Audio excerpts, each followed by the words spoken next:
సత్య సువార్త ద్వారా దేవుని వాక్యం వినుచున్న ప్రియమైన దేవుని బిడ్డలకు ప్రభు అయిన యేసుక్రీస్తు నామమున వందనములండి. ప్రియులారా, గత పాఠంలో మనము పరిశుద్ధాత్ముడు మనుషుల్లో ఉండే విధానమును గూర్చి తెలుసుకున్నాము.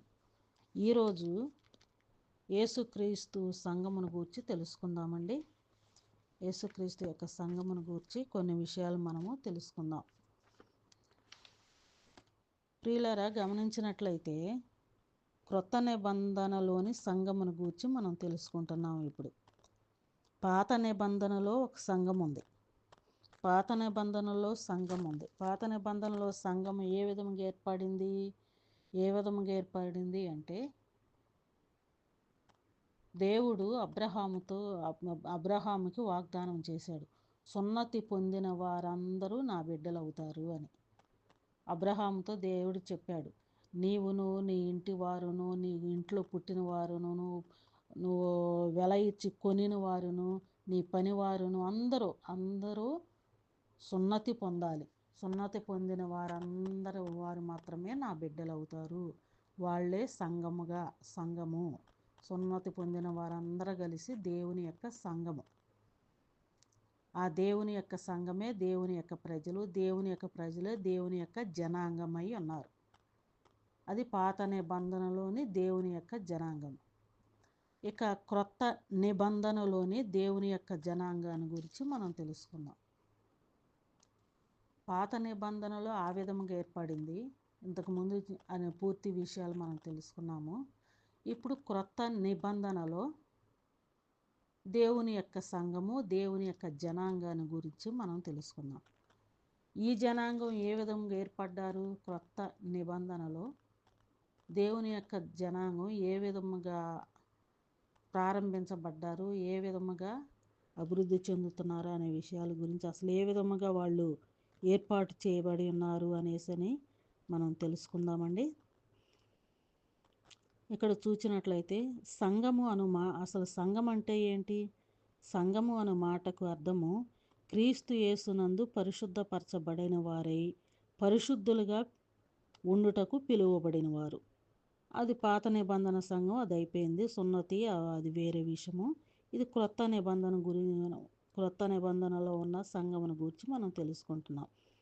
అసలు సంఘం అంటే ఏంటి అంటే, సంఘము అను మాటకు అర్థము క్రీస్తు యేసునందు పరిశుద్ధపరచబడిన వారై పరిశుద్ధులుగా ఉండుటకు పిలువబడిన వారు సంఘము. 1 కొరింథీ పత్రిక 1వ అధ్యాయం 2వ వచనంలో కూడా చూసినట్లయితే, అనగా సభగా కూడుకొని విశ్వాసులు. క్రొత్త నిబంధన ఎట్లాగంటే, క్రీస్తునందు పరిశుద్ధపరచబడిన వారై పరిశుద్ధులుగా ఉండుటకు పిలువబడిన వారే సభగా కూడుకొను విశ్వాసులు. పరిశుద్ధులుగా ఉండుటకు పిలువబడ్డారు వారు. ఆ పిలువబడిన వారు ఏం చేస్తున్నారు? ఒక సభగా లేదా విశ్వాసులుగా వాళ్ళు ఒక స్థలమందు కూడుకొని దేవుని ప్రార్థించువారు.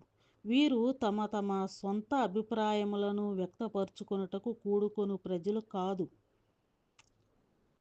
పరిశుద్ధులుగా ఉండుటకు పిలువబడిన వారందరూ కలిసి ఒక సభగా కూడుకుంటున్నారు. వాళ్ళు ఎందుకోసం సభగా కూడుకుంటున్నారు?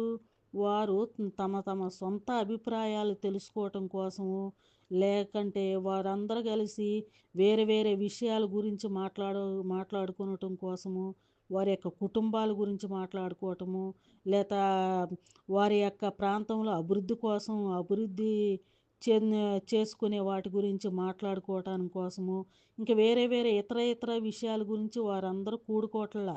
పరిశుద్ధులుగా పిలువబడిన వారందరూ ఎందుకు కూడుకుంటున్నారు? వారి వేరే వేరే విషయాల గురించి వాడు కూడుకొనట్లా. మరి దేనికి కూడుకుంటున్నారు? వారి యొక్క సొంత అభిప్రాయములను వ్యక్తపరచుకొనుటకు కూడుకొను ప్రజలు కాదు వాళ్ళు. కానీ దేవుని మాటలు వినుటకును, ఆయనను ఆరాధించుటకును, మరియు ఆయనను మహిమపరచుటకును కూడుకొను ప్రజలు. పరిశుద్ధులుగా ఉండుటకు పిలువబడిన ప్రజలు వారు సొంత విషయాలు వేరే వేరే ఇతర విషయాలు మాట్లాడుకోవటానికైతే వారు కూడుకొనటం లేదు. కానీ వారు ఎందుకు కూడుకుంటున్నారు అనేసి అంటే, దేవుని మాటలు వినటానికి వాళ్ళు కూర్చుంటున్నారు, కూడుకొని వారు కూడుకొనుచున్నారు. ఆ దేవునిని ఆరాధించటానికి వారందరూ కూడా కూడుకొనుచున్నారు. వారందరూ కలిసి ఆయనను దేవునిని మహిమపరచటానికి వారు కూడుకుంటున్నారు. దేవుని మాటలు వినటానికి కూడుకుంటున్నారు. దేవుణ్ణి ఆరాధించటానికి, దేవుని మహిమపరచడానికి వాళ్ళు కూర్చుంటున్నారు. ఆ ప్రజలు ఏ ప్రజలు? పరిశుద్ధులుగా ఉండుటకు పిలువబడిన ప్రజలు దేవుణ్ణి ఆరాధించటానికి, దేవుని మహిమపరచటానికి వారందరూ దేవుని మాటలు వినటానికి వారందరూ కూడుకొని ప్రజలందరం కలిసి పరిశుద్ధులు అంటున్నారు. క్రొత్త నిబంధనలో 3 వేర్వేరు తాత్పర్యములు కలిగి ఉపయోగింపబడినవి. ఈ కూడుకొని ప్రజలు, పరిశుద్ధులుగా ఉండుటకు పిలువబడిన ప్రజలు, వారు దేవుణ్ణి ఆరాధించటానికి, దేవుని మాటలు వినటానికి, దేవుని మహిమపరచుటకు కూడుకొని ప్రజలను, వారికి క్రొత్త నిబంధనలు వేరువేరు ఏం పేర్లు పెట్టారంటే సార్వత్రిక సంఘము అని ఆ కూడుకొని ప్రజలను, అలాగే స్థానిక సంఘం అని, అంతేకాదు యథార్థముగా కూడుకొనిన వారు అని మామూలుగా అట్లా పిలుస్తూ ఉంటారు. సార్వత్రిక సంఘం, అందరూ కలిసి కూడుకునే సంఘము, అందరూ కలిసి కూడుకొనుచున్నారు కనుక. అంతేకాదు స్థానిక, వారి యొక్క స్థానిక సంఘము, అంతేకాదు యథార్థముగా కూడుకొనిన వారు, యథార్థముగా వాళ్ళు వేరే ఇతర ప్రకృతి సంబంధమైన శరీరానికి సంబంధించిన వాటి కోసం వారు కూడుకొని ప్రజలు కాదు. వారిని యొక్క సృష్టించిన సృష్టికర్తను ఆరాధించటకు, ఆ సృష్టికర్త యొక్క మాటలు వినుటకు, ఆ సృష్టికర్తను మహిమపరచుటకు కూడుకొనుచున్నారు. వారిని సార్వత్రిక సంఘమని, స్థానిక సంఘమని, యథార్థముగా కూడుకొని ప్రజలని పిలువబడినారు. వారు అంతేకాదు సంఘము క్రొత్త నిబంధనలో ఒక శాఖగా వాడబడలేదు. ఆ విధముగా కూడుకొని ప్రజలను, మొట్టమొదటిసారి నుంచి ఆ విధముగా కూడుకొని ప్రజలను క్రొత్త నిబంధన కాలములో వారిని ఒక శాఖగా వాడబడలేదు. క్రొత్త నిబంధన కాలం వారు ఒక శాఖలుగా లేరు. మరి ఎలా ఉన్నారు? క్రొత్త నిబంధనలో దీని అర్థము ఒక భవనము, లేదా వారు కూడుకునే స్థలాన్ని గూర్చి క్రొత్త నిబంధన చట్ట ప్రకారము దీని అర్థం ఏమంటే ఒక భవనము లేక ఒక నిర్మాణం అని కాదు. కానీ క్రొత్త నిబంధనలో సంఘము ఒక శరీరము. వీరందరూ కూడుకొని ఒక ప్రదేశం గురించి వాళ్ళు ఆలోచించట్లా. వీళ్ళందరూ పరిశుద్ధులుగా ఉండుటకు పిలువబడిన వారందరూ కలిసి ఒక దగ్గర వాళ్ళు కూడుకొనుచున్నారు. ఎందు నిమిత్తం కూడుకొనుచున్నారంటే దేవుని యొక్క మాటలు వినటానికి, దేవుని మహిమపరచటానికి, దేవుని ఆరాధించుకొనుటకు కూర్చుంటున్నారు. వాళ్ళు ఎక్కడ కూర్చుంటున్నారు అనేదని దానికి సంబంధించి కాదు. వాళ్ళు బిల్డింగ్లో కూర్చోవచ్చు, పాకాలో కూర్చోవచ్చు, డేరాలో కూర్చోవచ్చు, ఎక్కడైనా కూర్చోవచ్చు. వాళ్ళు కూర్చునే ప్రదేశానికి సంబంధించింది కాదు. కానీ వారందరూ కలిసి కూర్చున్న వారందరూ ఒక ప్రజలై ఉన్నారు. వారందరూ కూడా దేవుని ఆరాధించుటకు వారు కూడుకొనుచున్నారు. అంతేగాని వారు కూడుకొనిన విధానం గొప్పది. వారు కూడుకొనిన స్థలం గొప్పది కాదు. వారు కూడుకొనిన ఉద్దేశము, వారు కూడుకొనిన విధానము, వారు కూడుకొని చేసే యొక్క కార్యము అది గొప్పది. కానీ వారు ఎక్కడ కూడుకొనుచున్నారు అనే యొక్క స్థలాన్ని గురించి దేవుడు ఇక్కడ చెప్పట్లేదు. వారందరూ కలిసి ఒక ఉద్దేశ ప్రకారములో యథార్థముగా కూర్చుంటున్నారు. వారి యొక్క మనసుల్లో ఎలాంటి కల్ముషము లేకుండా యథార్థముగా దేవుణ్ణి ఆరాధించుటకు వారు కూడుకొనుచున్నారన్నమాట. అందుకనే సంఘము క్రొత్త నిబంధనలో ఒక శాఖగా వాడబడలేదు. కానీ ఆ విధముగా కూడుకొని వారిని క్రొత్త నిబంధనలో దీని అర్థము ఒక భవనము, నిర్మాణము కాదు. కానీ అంటే వీళ్ళు కూడుకొనుచున్న భవనానికి లేకపోతే ఇంకొకటి స్థలానికి సంబంధించింది కాదు. కానీ క్రొత్త నిబంధనలో సంఘము అంటే ఒక శరీరము. సంఘము అంటే పరిశుద్ధులుగా ఉండటకు పిలువబడిన వీరందరూ ఒక్క శరీరముగా ఉన్నారు. అంటే ఒకే దేవుని యొక్క మాటలు వినుటకు వారు కూడుకొని ఉన్నారు. ఒకే ఉద్దేశంతో దేవుణ్ణి ఆరాధించటానికి వారు కూడుకొని ఉన్నారు. ఒకే ఉద్దేశంతో వాళ్ళు అక్కడ వారంతా కూడా దేవుణ్ణి మహిమపరచడానికి వారు కూడుకొని ఉన్నారు. వ్యక్తిగతంగా ఏ కల్ముషం బయట నుంచి ఎవరి ఆలోచనలు అక్కడ లేవు. నేను ఇది చేస్తాను అన్నది చేస్తా ఏ ఒక్క మనిషి ఉద్దేశం వాళ్ళు లేదు, అక్కడ లేదు. వారందరూ కూడా ఏకభావముతో దేవుని మాటలు వినటానికి, దేవుని మహిమపరచటానికి, దేవుని ఆరాధించే విధానము అది దేవునికి వాళ్ళకి మధ్య ఉన్న ఈ విధమైన బంధము. ఈ విధముగా స్వచ్ఛమైన మనసుతో ఆ దేవుని వాళ్ళు ఆరాధించడానికి వచ్చారే తప్ప ఇతర ప్రకృతి సంబంధమైన ఏ ఆలోచనలతో వాళ్ళు రాలేదు. అందుకని వీళ్ళందరం కలిసి ఒక శరీరముగా దేవుడు పోల్చి చెప్తున్నాడు. ఎఫెసీ పత్రిక 1వ అధ్యాయం 22, 23 వచనాలు, అలాగే 2వ అధ్యాయం 16వ వచనము, అదేవిధంగా 4వ అధ్యాయము 4వ వచనము, రోమీయులకు రాసిన పత్రిక 12వ అధ్యాయము 4, 5 వచనాలు చూసినట్లయితే ఇవన్నీ మనకు అర్థమవుతూ ఉంటాయి. అన్నీ వివరించి చదవటానికి సమయం చాలదు కానీ మీరు చదువుకోండి. ఎఫెసీ పత్రిక 1, 20, 22, 23 వచనాలు, 2వ అధ్యాయం 16వ వచనము, 4వ అధ్యాయం 4వ వచనం, రోమీయులకు రాసిన పత్రిక 12వ అధ్యాయం 4, 5 వచనాలు మీరు చూసినట్లయితే ఇప్పుడు వరకు మనకు చెప్పుకున్నాయి ఈ లేఖనాల్లో వ్రాయబడి ఉన్నవి. అదేవిధంగా సంఘము యొక్క మహిమ మరియు దాని యొక్క గొప్పతనం, ఈ యొక్క పరిశుద్ధులుగా ఉండుటకు కూడుకొని దేవుని మాటలు వినుచు, దేవునిని ఆరాధించుతూ, దేవుని మహిమపరుచుకున్న వీరందరం కలిసి క్రొత్త నిబంధనములో ఒక శరీరముగా ఉన్నట్లుగా మనం చూస్తూ ఉంటున్నాము. అంటే శరీరము అనబడిన సంఘముగా ఉండుటకు వీరందరూ కలిసి ఒక సంఘముగా కూడుకుంటున్నారు. సంఘము ఎఫెసీ పత్రిక 3వ అధ్యాయం 8 నుంచి 11 వచనాలు మనం చూసినట్లయితే వీరందరం కలిసి ఒక సంఘముగా పోల్చి ఆ సంఘము దేవుని యొక్క నిత్య సంకల్పములో ఉన్నదంట. ఎఫెసీ పత్రిక 3వ అధ్యాయం 8 నుంచి 11 వచనాలు మనం గమనించవచ్చు. ఆ యొక్క సంఘము పరిశుద్ధులుగా ఉండుటకు కూడుకొని దేవుని మహిమపరచు, దేవుని మాటలు వినుచు, దేవుణ్ణి ఆరాధించే వీరందరూ కలిసి క్రొత్త నిబంధనలో ఒక సంఘముగా దేవుడు చూపిస్తూ వీరందరూ కలిసి ఈ సంఘం అంతయు కూడా దేవుని యొక్క నిత్య సంకల్పములో ఉన్నదంట. ఈ సంఘానికి సంబంధించి ఈ విధముగా కూడుకోవటం, దేవుడిని ఆరాధించటం దేవుని యొక్క సంకల్పం. అది నిత్య సంకల్పం. ఈ విధముగా అందరు కలిసి కూడుకొని దేవుణ్ణి ఆరాధించటం అది నిత్య సంకల్పమై ఉన్నదని మనం ఎఫెసీ పత్రికలో మనం చూడగలము. అదే విధముగా ఎఫెసీ పత్రిక 1, 22, 23 వచనాలు కూడా మనం చూసినట్లయితే అది క్రీస్తు యొక్క సర్వ సంపూర్ణత అంట. ఆ యొక్క సంఘము ఈ పరిశుద్ధులుగా కూడుకొని దేవుని మాటలు విని, దేవుని స్తుతించి, దేవుని ఆరాధించేవారు వీరందరూ కలిసి ఒక సంఘము.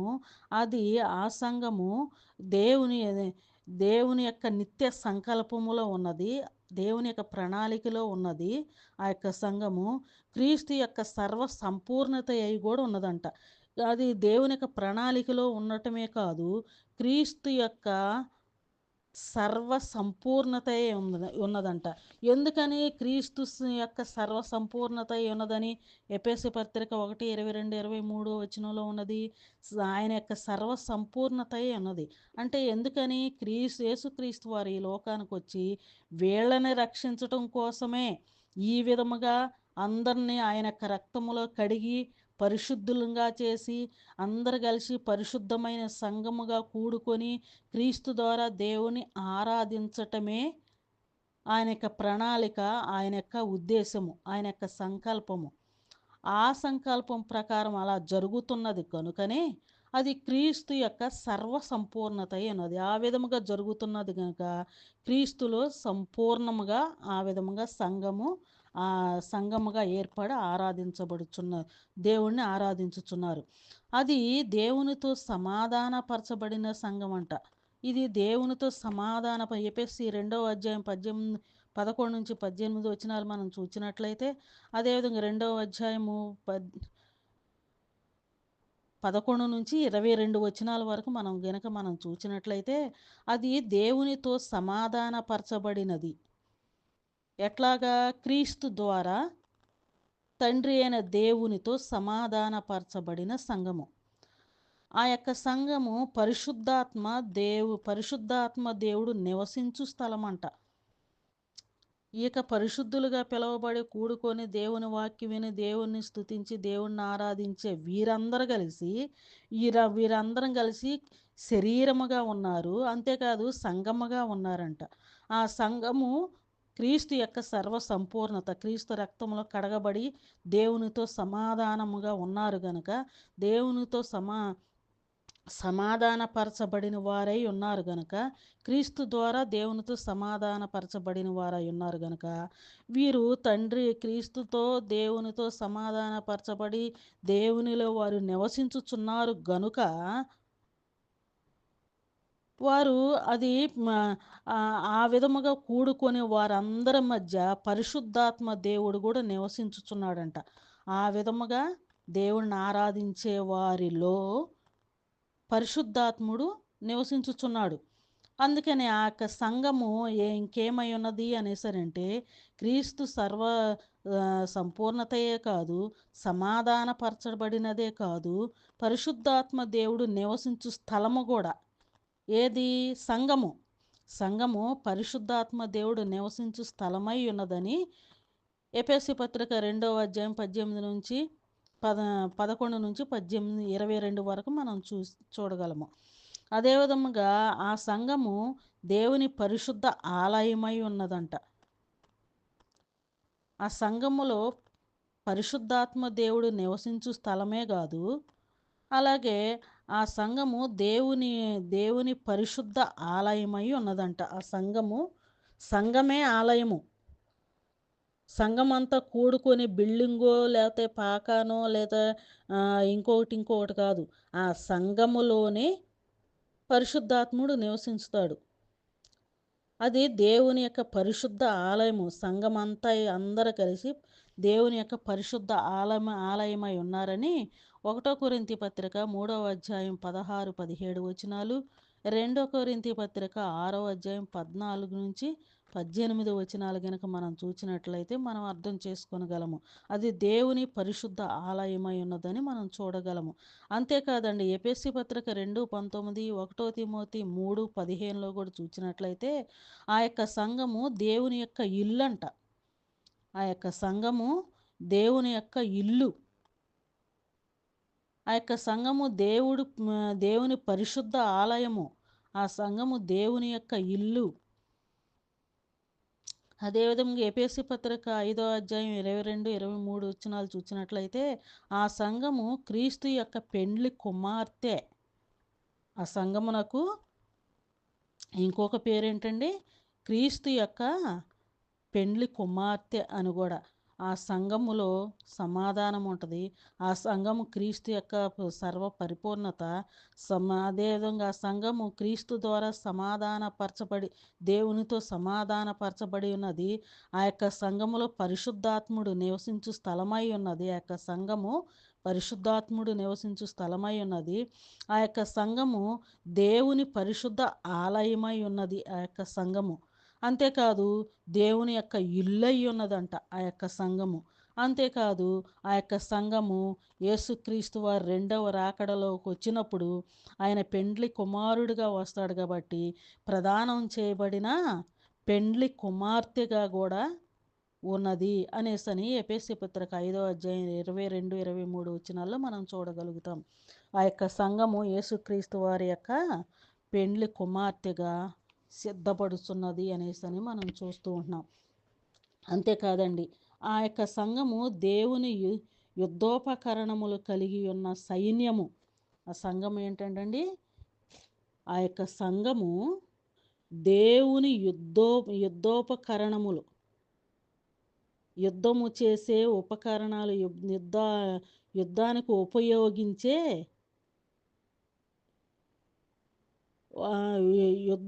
యుద్ధాలకు ఉపయోగించే ఆ యొక్క వస్తువులు కలిగిన సైన్యమై ఉన్నదంట.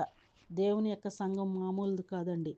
ఆ యొక్క దేవుని యొక్క సంఘము యుద్ధోపకరణములు కలిగి ఉన్న సైన్యము. ఈ యొక్క సంఘం అంతా కూడా యుద్ధములు చేసే సైన్యమై ఉన్నారు. యుద్ధ సైనికులు. యొక్క రక్షింపబడిన పరిశుద్ధులందరూ యుద్ధ సైనికులై ఉన్నారు.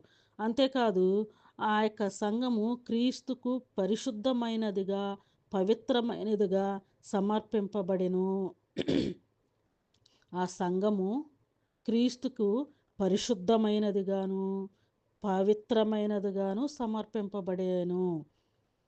ఎఫెసీ పత్రిక 5వ అధ్యాయము 25 నుంచి 27 వచనాలు. 2 కొరింథీ పత్రిక 11వ అధ్యాయము 2వ వచనంలో కూడా మనం చూసినట్లయితే ఆ యొక్క సంఘము క్రీస్తుకు పరిశుద్ధమైనదిగా, పవిత్రమైనదిగా సమర్పింపబడెను.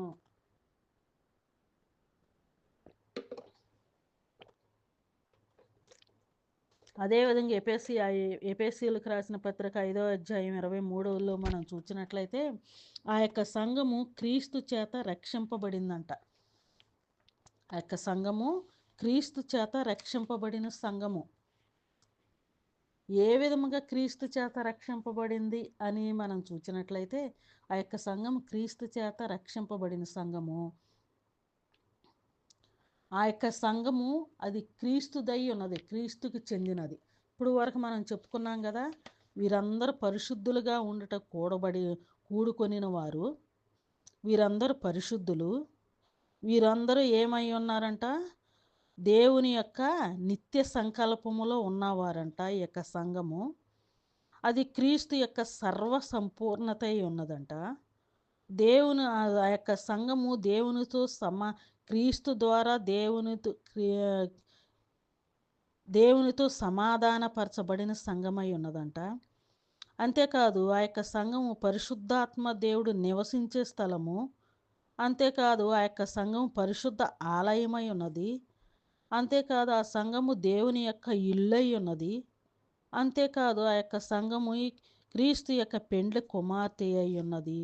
అంతేకాదు ఆ యొక్క సంఘము యుద్ధ సైన్యమై ఉన్నది. అది క్రీస్తుకు పరిశుద్ధమైనదిగా, పవిత్రమైనదిగా సమర్పింపబడెను. అది క్రీస్తు చేత రక్షింపబడిన సంఘము. కనుక ఆ సంఘము ఎవరిదై ఉంటుంది? ఎవరికి చెందినది? అది క్రీస్తు చేత రక్షింపబడిన సంఘము. అది ఆ యొక్క సంఘము ఎవరికి చెందినదై ఉంటుంది? మనం చూసినట్లయితే మత్తయి సువార్త ఆ సంఘము ఎవరికి చెందినదై ఉంటుంది అనేసి మనం చూసినట్లయితే మత్తయి సువార్త 16వ అధ్యాయము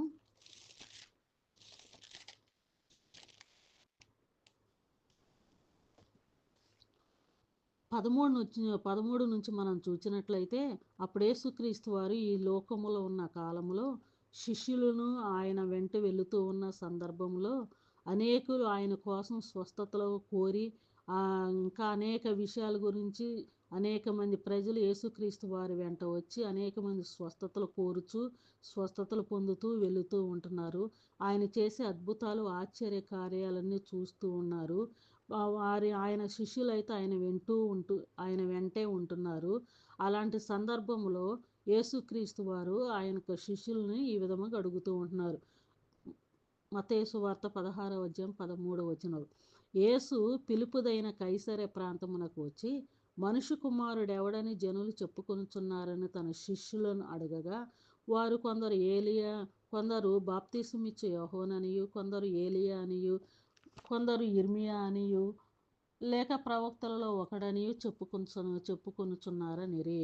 అయితే నేను ఇన్ని అద్భుతాలు, ఆశ్చర్యకాలు ఇవన్నీ చేస్తున్నాను, అనేక మంది ఈ రకంగా వస్తున్నారు, వెళుతున్నారు, మేలులు పొందుకుంటున్నారు, ఎందుకని జనం ఈ రకంగా నా వెంట పడుతున్నారు, నా వెనకమాలే వస్తున్నారు, ఎందుకు నా దగ్గరకు వస్తున్నారు, నేను ఎవరినని ఈ జనాలు ఆ రకంగా వస్తున్నారు అనేసని శిష్యులను అడిగారంట ప్రభువారు. శిష్యులను అడిగినప్పుడు వారు అంటున్నారు, వారు బాప్తీసం ఇచ్చే యోహాను అనుకుంటున్నారు, లేదా ఏలియా అనుకుంటున్నారు, లేదా ఇర్మియా అనుకుంటున్నారు. ఇలాగ మన పాత నిబంధనల ప్రవక్తలు అనేక మంది ఉన్నారు కదా, అలాంటి ప్రవక్తలు నువ్వు కూడా ఒక ప్రవక్తవని, నువ్వు దేవుని ప్రవక్తవు కాబట్టి దేవుని యొక్క కార్యాలు చేస్తున్నావని, నీవు కూడా ప్రవక్తలలో ఒక ప్రవక్తవని ఈ జనులందరూ దేవుని యందు విశ్వాసం ఉంచి ఆయన నామమున మీరు వచ్చారు కాబట్టి మీ వద్దకు వచ్చుచున్నారు అనేసని వారు చెప్పుచున్నారు. అపోస్తులు చెప్పినప్పుడు అప్పుడు యేసుక్రీస్తు వారు ఆయన ఏమంటున్నారంటే, అందుకు ఆయన, మీరైతే నేను ఎవడనని చెప్పుకుంటున్నారని వారిని అడిగాను. అయితే సరే ఈ జనులంటారా ఏలియానో ఎలీషానో ఏదో ప్రవక్తల్లో ఒకడిని అనేసి అని అనుకుంటున్నారు. కానీ రాత్రింబవళ్ళు నాతో వస్తున్నారు కదా మీరు, ఎన్నో విషయాలు చూస్తున్నారు, ఎన్నో వింటున్నారు కదా, ఇంకా ప్రజలందరికి కూడా చెప్పని విషయాలు సంగతులు ఎన్నో మీకు చెప్పాను కదా, మరి ఇన్ని వింటూ ఇన్ని చూస్తున్న మీరు, వాళ్ళంటే సరే ఏదో ప్రవక్తలు అనుకుంటున్నారు, అన్నీ చూస్తున్న మీరు నన్ను గూర్చి మీరేమనుకుంటున్నారు, నేను ఎవడనని మీరు చెప్పుకొనుచున్నారు అనేసని ఆ యొక్క అపోస్తులని ప్రభువారు అడిగారు. అందుకు పేతురు, నీవు సజీవుడు వగు దేవుని కుమారుడు అయిన క్రీస్తు అని చెప్పాను. ఆయన అడిగినప్పుడు నేను ఎవరినని మీరు అనుకుంటున్నారు, వాళ్ళు సరే ఏదో అనుకుంటున్నారు, నేను ఎవరినని మీరు అనుకుంటున్నారని అడిగినప్పుడు పేతురు అంటున్నారు, అయ్యా నీవెవరో అనుకుంటున్నావు మేము, నీవు సజీవుడు వగు దేవుని కుమారుడువైన క్రీస్తు అని మేము అనుకుంటున్నాము అనేసని ఆ యొక్క పేతురు ప్రభువారితో చెప్తున్నట్టుగా మనం చూస్తూ ఉంటున్నాం. అందుకు యేసు, సీమోను బర్యోనా, నీవు ధన్యుడవు, పరలోకమందున్న నా తండ్రి ఈ సంగతి నీకు బయలుపరిస్తేనే గాని నరులు నీకు బయలుపరచలేరు అనేసని ప్రభువారు అంటూ ఉంటున్నారు. అయ్యా నువ్వు ఎవరో అనుకుంటున్నావు మేము, నీవు సజీవుడు ఒక దేవుని కుమారుడు అయిన క్రీస్తు అని మేము అనుకుంటున్నాం. వాళ్ళంటే తెలియక ప్రవక్తల్లో ఒక ప్రవక్త అనుకుంటున్నాం, మేమైతే నువ్వు దేవుని కుమారుడు అయిన క్రీస్తు అనుకుంటున్నాము అనేసనని ప్రభువారితో పేతురు చెప్పినప్పుడు ఆ యొక్క ప్రభువారు ఏమంటున్నారు, నీవు ధన్యుడవు, పరలోకమందున్న నా తండ్రి ఈ సంగతి నీకు బయలుపరిచాను. ఏ సంగతి? నేను దేవుని కుమారుడైన క్రీస్తుననే విషయాన్ని వీళ్ళందరూ ఏ విధముగా ఏలియా ఎలీషా ప్రవక్తలు ఇట్లా ప్రవక్తలు ఒకళ్ళని ఎలాగనుకుంటున్నారో మీరు కూడా అలాగే అనుకుంటారు. కానీ నీ నోట నువ్వు ఈ మాట చెప్పావంటే అది నీకు నీవుగా చెప్పలా, నీ సొంత ఆలోచనలతో నువ్వు చెప్పలా, దేవుని యొక్క ఆత్మ దేవుడు నీలో ఉండి నీ చేత ఆ యొక్క మాటని పలికించాడు. దేవుడే నీకు బయలుపరిచాడు. దేవుడు నీకు బయలుపరిచాడు గనుక నీవు ఆ మాట చెప్పుతున్నావు. ఏ మాట? దేవుని కుమారుడు అయిన క్రీస్తువు అనే మాట నీవు చెప్పుతున్నావంటే దేవుడే నీ అందుండి నీకు బయలుపరిచి నీ చేత చెప్పించి ఉన్నాడు గనుక బర్యోనా నీవు ధన్యుడవు. దేవుని చేత బయలుపరచబడిన మాటను నువ్వు చెప్పావు గనుక నీవు ధన్యుడవు. పరలోకమందున్న నా తండ్రి ఈ సంగతిని నీకు బయలుపరిచి ఉన్నాడు, నరులెవరో కూడా నీకు బయలుపరచలేదు అనేసని ప్రభువారు చెప్పుచు, మరియు నీవు పేతురువు, ఈ బండ మీద నా సంఘమును కట్టుదును, పాతాళలోక ద్వారములు దాని ఎదుట నిలవనేరవని నేను నీతో చెప్పుచున్నాను నేను. ఆ తర్వాత ఏమంటున్నారంటే పేతురు ఏమన్నారు, ఆయన అడిగిన ప్రశ్న ఏంటి, నేనెవరినని ఆయన అడిగారు. పేతురు చెప్పిన సమాధానం ఏంటి, సజీవుడు ఒక దేవుని కుమారుడు అని క్రీస్తు అని ఆయన సమాధానం చెప్పాడు. ఆయన అడిగిన క్వశ్చన్ ఈయన చెప్పిన క్రీస్తు అని ఆయన సమాధానం చెప్పాడు. అందుకు ప్రభువారు ఏమంటున్నారంటే, బర్యోనా నీవు ధన్యుడవు, పరలోకమందున్న నా తండ్రి నీకు ఈ విషయాన్ని బయలుపరిచాడు కానీ నరులు బయలుపరచలేదు. మరియు నీవు పేతురువు, ఈ బండ మీద నా సంఘమును కట్టుదును. మరియు నీవు పేతురువు, ఈ బండ మీద నా సంఘమును కట్టుదును. ఏ బండ మీద? పేతురు ఏం మాట పలికాడు? దేవుడు ఏం క్వశ్చన్ వేశాడు, నేను ఎవరిని అని మీరు అనుకుంటున్నారని క్వశ్చన్ వేశాడు. పేతురు ఏమని చెప్పాడు సమాధానం ఆ క్వశ్చన్కి? నీవు దేవుని కుమారుడు అయిన క్రీస్తు అని సమాధానం చెప్పాడు. ఆ క్రీస్తు అని సమాధానం చెప్పాడు కనుకనే ఆ యొక్క దేవుడే ప్రభువారు ఏమంటున్నారు, ఈ బండ మీద, ఏ బండ మీద? క్రీస్తువు అని నాకు జవాబిచ్చావు కదా, నేను అడిగిన ప్రశ్నకి క్రీస్తుని అని నువ్వు నాకు జవాబిచ్చావు కదా, ఆ క్రీస్తు అనే బండ మీద నా సంఘమును కట్టుదును. ఇక్కడ ఏమంటున్నారు, నా సంఘమును కట్టుదును అని స్వయంగా ప్రభువారే తన నోటితో తానే అంటున్నాడు, నా సంఘాన్ని నేనే కడతాను అనేసి అని అన్నాడు. ఆ సంఘము ఎదుట పాతాళ లోక ద్వారములు దాని ఎదుట నిలువనేరవని నేను నీతో చెప్పుచున్నాను అనేసి అని చెప్పాడు. అంటే ఆయన సంఘాన్ని ఆయనే కట్టుకుంటానని చెప్పాడు. అంతేకాదు, పరలోక రాజ్యం యొక్క తాళపు చెవులు నీకిచ్చేదను, నీవు భూలోకమందు దేనిని బంధించుదో అది పరలోకమందు బంధించబడును, భూలోకములో దేనిని విప్పుదో అది పరలోకమందును విప్పబడునని అతనితో చెప్పాను. ఆ తర్వాత ఈ విధంగా నువ్వు దేవుని కుమారుడువైన క్రీస్తు అని చెప్పిన తర్వాత ఆ పాతాళ లోక ద్వారములు దాని ఎదుట నిలవనేరవు అనేసి అని చెప్పాడు. ఇప్పుడు వరకు పరిశుద్ధులుగా కూడుకొనబడిన ఈ యొక్క సంఘం అంతా కూడా ఎవరిదై ఉన్నది? యేసుక్రీస్తు వారిదై ఉన్నది. ఆయనే కదా నా సంఘమును నేను కట్టుదును అన్నారు. ఆయన ఎలా కట్టారు, ఏ విధముగా కట్టారు అనేసనంటే అపోస్తుల కార్యం 2వ అధ్యాయం 36 నుంచి మనం చూసినట్లయితే ఆ యొక్క పేతురు గారే పాతాళలోక ద్వారములు దాని ఎదుట నిలవనేరు అనేసి అని అన్నారు కదా. అప్పటికి సంఘము కట్టలేదు, యేసుక్రీస్తు వారు ఈ లోకములోనే ఉన్నారు కనుక అప్పటికి సంఘము కట్టలేదు కనుక ఆ యొక్క అపోస్తులతో ప్రభువారు చెప్పుచూ ఉన్నారు, నా సంఘము నేను కట్టుదును అనేసానని. పాతాళ లోక ద్వారములు దాని ఎదుట నిలవనేరు అని చెప్పాను. పరలోకపు యొక్క తాళపు చెవులను నీకు ఇచ్చేదను అనేసని ఆ యొక్క పేతురుతోనే ప్రభువారు చెప్పి ఉన్నారు. మరి ఇక్కడ అపోస్తుల కార్యం 2వ అధ్యాయంలో అంతా కూడా మనం చూడవచ్చు. ఆ తర్వాత 2వ అధ్యాయం మొత్తం కనుక చూసినట్లయితే ప్రవచనాల్లో ఆ సంఘమును గూర్చి ప్రవచనాల్లో ఏ ప్రవక్తలైతే ఏ ఏ విధముగా ప్రవచించారో ఆ విషయాలన్నిటిని కూడా పేతురు గారు 2వ అధ్యాయం అంతా కూడా చెప్పుకుంటూ వచ్చి ఆ తర్వాత చెప్పిన తర్వాత ఆ యొక్క విషయాలన్నీ కూడా వాళ్ళకి వివరించిన తర్వాత అపోస్తుల కార్యం 2వ అధ్యాయం చూద్దాం.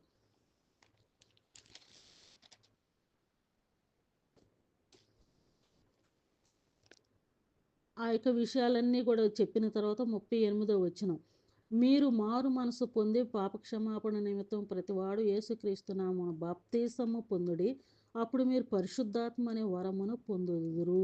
ఈ వాగ్దానం మీకును మీ పిల్లలకును దూరస్తులందరికీ అనగా ప్రభు అయిన మన దేవుడు తన యొద్దకు పిలిచిన వారికి అందరికీ చెందునని వారితో చెప్పెను. ఎట్లాగా ఆ విధముగా ఏ పేతురైతే నీవు దేవుని కుమారుడు అయిన క్రీస్తు అని చెప్పాడో ఆ క్రీస్తు అనే బండ మీద నా సంఘమును కట్టుదును అని యేసుక్రీస్తు వారే ఏ విధముగా చెప్పారో ఆ సంఘం ఆ విధముగా ఇక్కడ పేతురు గారే తానే మరలా లేచి నిలవబడి ఆ యేసుక్రీస్తు వారి గురించి ప్రవచనాలలో ఉన్న విషయాలన్నీ వివరించి చెప్పిన తర్వాత ఆయన ఎలా పుడతారు, ఈ విధంగా జన్మిస్తారు, ఈ విధంగా చనిపోతాడు, ఈ విధముగా తిరిగి లేస్తాడు, ఆ ప్రవచనాలన్నీ వివరించి చెప్పిన తర్వాత వారందరూ కూడా దేవుని యందు భయభక్తులు కలిగి ఉన్నప్పుడు మేమేమి చేయాలి, మేము ఏం చేస్తే మేము దేవుని బిడ్డలం అవుతాము అనేసి వాళ్ళు అడిగినప్పుడు పేతురు, మీరు మారు మనసు పొంది పాపక్షమాపణ నిమిత్తం బాప్తీసము పొందుడి, అప్పుడు యేసుక్రీస్తు నామమున బాప్తీసం పొందుడి, అప్పుడు మీరు పరిశుద్ధాత్మ అనే వరాన్ని పొందుదురని చెప్పాడు. అప్పుడు ఆ రోజు ఇంచుమించుగా 3,000 మంది బాప్తీసం తీసుకొని సంఘముగా పరిశుద్ధ సంఘముగా వాళ్ళు ఏర్పడిరి. ఆ పరిశుద్ధ సంఘమే నానాటికి వర్ధిల్లుతూ ఉన్నది. ఆ విధముగా సంఘమును యేసుక్రీస్తు వారు చనిపోయి తిరిగి లేచిన తర్వాత ఆయన రక్తములో బాప్తీసము తీసుకొని రక్తములో కడగబడిన వారు అదే మొట్టమొదటిసారి 3,000 మంది సుమారుగా. అప్పుడు వాళ్ళు పరిశుద్ధ సంఘముగా వాళ్ళు కట్టబడ్డారు, బాప్తీసం తీసుకున్నారు. ఆ యొక్క పేతురు గారే మొట్టమొదటిసారి సువార్తను ప్రకటించినప్పుడు ప్రవచనాలన్నీ వివరించి చెప్పినప్పుడు వారందరూ ఇంచుమించుగా 3,000 మంది బాప్తీసం తీసుకొని పరిశుద్ధులుగా వాళ్ళు కూడుకొనుచున్నారు. ఆ విధముగా క్రీస్తు రక్తము ద్వారా కడగబడిన వారు గనుక పరిశుద్ధాత్మ వరమును పొందుకొనిన వారు గనుక వీరందరూ పరిశుద్ధ సంఘముగా కూడుకొనుచున్నారు గనుక వీళ్ళ గురించి ఇప్పుడు వరకు మనం చెప్పుకున్నాం. వీళ్ళే దేవుని యొక్క సంఘము, క్రీస్తు యొక్క సంఘముగా. ఎందుకని ఆయన నేను కట్టి ఉన్నానని చెప్తున్నాడు కదా, ఆ సంఘము నేను కట్టుకొని ఉన్నానని నేను కట్టుదును అని చెప్పాడు కదా. అదేవిధంగా 1 కొరింథీ పత్రిక 3వ అధ్యాయము 11, ఎఫెసీ పత్రిక 2వ అధ్యాయం 20లో కూడా మనం చూసినట్లయితే ఆయన సంఘమునకు పునాది, ఆ సంఘానికి పునాది ఆయనే. ఎట్లాగా ఏ విధంగా ఆయన పునాది అయ్యాడు అనేసనంటే మొట్టమొదటిగా చనిపోయి 3 రోజుల తర్వాత తిరిగి లేచిన వారు ఆయన. పాపములన్నిటిని తీసుకొని వెళ్ళి సకల మానవాల పాపములన్నీ ఆయన మీద వేసుకొని భరించి చనిపోయి పాతి పెట్టబడ్డాడు. తర్వాత పరిశుద్ధుడుగా తిరిగి లేచాడు. అదేవిధంగా మనమందరం కూడా బాప్తీసము ద్వారా పాతి పెట్టబడుతున్నాం, పరిశుద్ధులంగా తిరిగి లేస్తున్నాం. ఆయన మొట్టమొదట యథార్థంగా తిరిగి లేచిన వాడు కనుకను ఆయన సంఘమునకు పునాది ఆయన మొట్టమొదటగా ఆయన తిరిగి లేచాడు. ఆయన సంఘానికి ఆయన మొదట పునాది ఆయన. ఆ తర్వాత మనం ఈ యొక్క 3,000 మంది బాప్తీసం తీసుకొని నీటి ద్వారా బాప్తీసం తండ్రి కుమార పరిశుద్ధాత్మ ద్వారా నీళ్ళల్లో వాళ్ళు బాప్తీసం తీసుకున్నారు. ఈయనైతే రియల్గా ఆయన చనిపోయి తిరిగి లేచారు. మనం ఈ విధంగా బాప్తీసం ద్వారా ముంచబడి పాపములన్నీ వదిలేసి మనం తిరిగి లేస్తున్నాం. అందుకని ఆయన సంఘానికి ఆయన పునాది అయి ఉన్నాడు కనుక మనమందరము కూడా ఎవరైనా ఆ యొక్క సంఘము ఆయన యొక్క శరీరం మనమందరం కలిసి ఆయన యొక్క శరీరమై ఉన్నాం. రక్షింపబడిన మనమందరము ఆయన యొక్క శరీరమై ఉన్నాము. మొదట తిరిగి లేచిన వారేమో శరీరానికి శిరస్సు అయి ఉన్నారు. ఎఫెసీ పత్రిక 1:23, కొలస్సీ పత్రిక 1:24 చూసినట్లయితే ఆ సంఘానికి ఆ యొక్క సంఘము ఆయన శరీరమై ఉన్నది. అదేవిధంగా ఆ సంఘానికి ఆయన శిరస్సు అయి ఉన్నాడు. ఎట్లాగా 1:22లో ఎఫెసీ 1:22, 23, 5:23, కొలస్సీ పత్రిక 1:18 మనం చూసినట్లయితే ఆ సంఘమునకు ఆయన శిరస్సు. రక్షింపబడిన మనమందరము శరీరము. ఈ శరీరానికి శిరస్సు యేసుక్రీస్తు వారంట. అదేవిధంగా ఆయన సంఘమును తన స్వరక్తమిచ్చి సంపాదించుకున్నాడు. ఎందుకని ఆయనదయ్యున్నది? ఆయన అపోస్తుల కార్యము 20:28 చూసినట్లయితే ఆ యొక్క సంఘాన్ని ఆ యొక్క పరిశుద్ధులుగా కూడుకొనుచున్న ఆ సంఘాన్ని ఆయన రక్తముతో కొనుక్కున్నాడు. వాళ్ళని ఆయన స్వరక్తమిచ్చి సంపాదించుకున్నారు. సో ఆయన రక్తాన్ని చిందించి శరీరం అంతా నలగొట్టబడి రక్తం అంతవై కూడా ఆఖరి బొట్టు వరకు కార్చి ఆ రక్తముని వెలగా ఇచ్చి మనల్ని పరిశుద్ధులంగా చేసి మనల్ని కొని ఉన్నాడు. ఆయన రక్తం ఇచ్చి కొనుక్కొని ఉన్నాడు కనుక మనమందరము ఆయన సొత్తై ఉన్నాము. సంఘము క్రీస్తుకు లోబడి ఉన్నది. ఆ విధంగా మనమందరం ఆయన యొక్క సొత్తై ఉన్నాము. ఆయన ప్రజలమై ఉన్నాము. ఆయనకు లోబడవలసిన వారమై ఉన్నాము. సంఘము క్రీస్తు చేత పవిత్రపరచబడిను. ఆయన రక్షింపబడిన వారిని సంఘముతో చేర్చును. రక్షింపబడిన వారిని అందరిని కూడా ఇంకా అప్పుడు 3,000 మందే కాదు, ఆ తర్వాత 5,000 మందే కాదు, ఆ తర్వాత ఆనాటి నుంచి ఈనాటి వరకు రక్షింపబడుతున్న వారందరూ కూడా ఆయన యొక్క శరీరం అనబడిన సంఘములో చేర్చబడుతున్నారు. ఈ శరీరం అనబడిన సంఘానికి శిరస్సు ఆయన. సంఘము క్రీస్తు యొక్క సర్వ సంపూర్ణత ఉన్నది. ఎట్లాగ సంపూర్ణత? ఈ యొక్క రక్షింపబడిన మనమందరం కలిసి క్రీస్తులో శరీరముగా సర్వ సంపూర్ణముగా ఆయనలో ఇమిడిపోయి ఉన్నాం. ఆయన యొక్క శరీరములో మనమందరం అవయవాలుగా ఉన్నాము. క్రీస్తు సంఘమును రక్షించుచున్నాడు. మనకందరికి కూడా ఆయన శరీరములో అవయవాలుగా మనం ఇమిడిపోయి ఉన్నాము. మనకి శిరస్సు యేసుక్రీస్తు వారు మనకు శిరస్సు అయి ఉన్నారు. ఆ విధముగా విడదీయరాని బంధము. శరీరము సంఘము ఆయన యొక్క శరీరము, శిరస్సు యేసుక్రీస్తు వారు. శిరస్సు లేకుండా శరీరము లేదు, శరీరము లేకుండా శిరస్సు ఉండదు. కనుక ఈ విధముగా విడదీయరాని బంధము. క్రీస్తు యొక్క శరీరములో మనమందరం అవయవాలుగా ఉండి ఆయన శిరస్సు అయి ఉన్నాడు గనుకను మనమందరం ఆయనలో ఇమిడిపోయి ఉన్నాము గనుక మనమందరం ఆయన యొక్క సర్వ సంపూర్ణమై ఉన్నాము. ఆయనలో సంపూర్ణమై ఉన్నాము. ఈ యొక్క సంఘాన్ని దేవుడు ఏ విధముగా పోల్చాడు? ఇంతకు ముందు కూడా మనం చెప్పుకున్నాము. ఈ యొక్క సంఘాన్ని ఏమని చెప్పుకున్నాము. ఈ యొక్క సంఘము దేవుడు నివసించు స్థలం అంట. ఈ యొక్క సంఘము పరిశుద్ధాత్ముని ఆలయమై ఉన్నదంట. ఈ యొక్క సంఘము దేవుని యొక్క ఇల్లై ఉన్నదంట.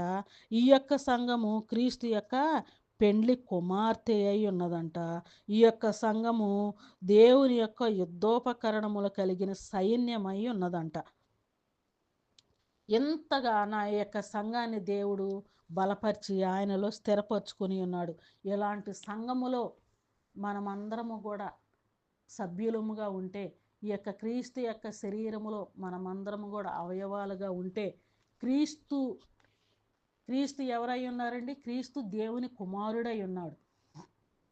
క్రీస్తు దేవుని కుమారుడు గనక క్రీస్తులో అవయవాలుగా ఉన్న మనము రేపు ఆయన రెండవ రాకడలో వచ్చి మనల్ని తీసుకొని వెళ్ళినప్పుడు క్రీస్తు దేవుని కుమారుడు గనక దేవుని కుమారుడు క్రీస్తు శిరస్సు అక్కడ కనిపిస్తూ ఉంది.